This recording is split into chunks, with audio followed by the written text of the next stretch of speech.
అదే RTV app వార్తల్ని క్షణాల్లో చదివే అవకాశం ఉంటుంది. ఒక న్యూస్ పేపర్, ఒక టెలివిజన్ ఛానల్ మీ చేతుల్లో ఎప్పుడూ ఉంటాయి. అన్ని దగ్గర చాలా భయంకరంగా దుర్మార్గంగా వైఎస్ఆర్సీపీ కార్యకర్తల పైన దౌర్జన్యాలు జరుగుతూ ఉన్నాయి.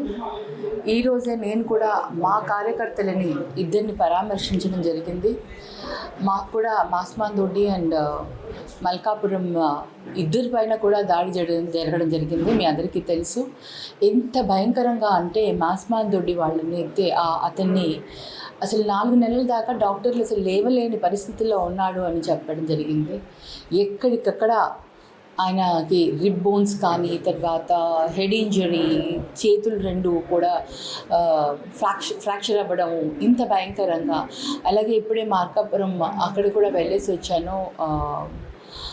అతన్ని కూడా తలపైన రాయితో కొట్టడము, దారి ఇవ్వట్లేదు అనేసి రాయి పైన కొట్టడము, ఇలాగా ఈ హింస చేయడం వల్ల ఏమి నిరూపించాలని అనుకుంటున్నారో తెలియట్లేదు. కానీ టీడీపీ పార్టీలో పెద్దలు తప్పకుండా వారి కార్యకర్తలకు ఒక దిశానిర్దేశం చేయాలి. మనం ప్రజాస్వామ్యం అనే ఒక దాంట్లో ఉన్నాము.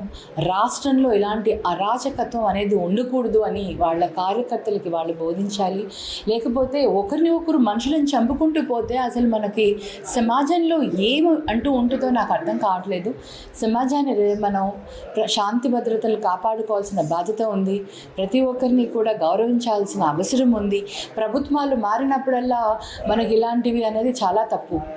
అధికారంలో ఎవరున్నా పరిపాలన ప్రజలందరికీ కూడా అందించాల్సిన బాధ్యత ఉంటుంది. కాబట్టి అందరికీ కూడా సమానమైన న్యాయం చేయాల్సిన బాధ్యత ప్రభుత్వం తీసుకొని ఏ పార్టీ కార్యకర్తలని అది చూడకూడదు. వాళ్ళందరూ కూడా సమానమైన, వాళ్ళకి ఓటు వేశారా లేదా అని కూడా కాదు, ప్రజలు ఒక్కసారి ఒకరిని ఎన్నుకున్న తర్వాత వాళ్ళ పరిపాలన అనేది అందరికీ కూడా ఉండాలి. ఖచ్చితంగా వాళ్ళ కార్యకర్తలకు ఇటువంటివి చేయకూడదు అనే ఒక దిశానిర్దేశాన్ని ఇవ్వాల్సిన బాధ్యత టీడీపీ ప్రభుత్వం పైన ఉందని నేను అంటున్నాను.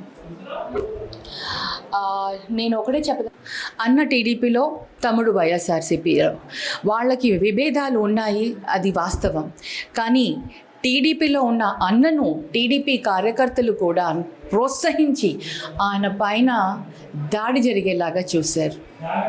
ఇంకొక విషయానికి వస్తే అది టీడీపీ కార్యకర్తలే చేశారు, వాళ్ళ అన్నదమ్ములు కాదు, వాళ్ళు ఏం కాదు. కావాలని ఒకరిని టార్గెట్ చేయబోయి ఇంకొకరిని పైన వాళ్ళు అటాక్ చేయడం జరిగింది. సో ఆ ఊళ్ళో అంతా కూడా ఒక భయాందోళన అయితే ఉంది ప్రస్తుతానికి. మేము కూడా పోలీస్ డిపార్ట్మెంట్కి కూడా చెప్పడం జరిగింది, ప్రశాంతమైన వాతావరణాన్ని క్రియేట్ చేయండి. సమస్య ఏదున్నా అది సద్దుమరిగేలాగా మీరు దాని సమస్యను పరిష్కరించండి.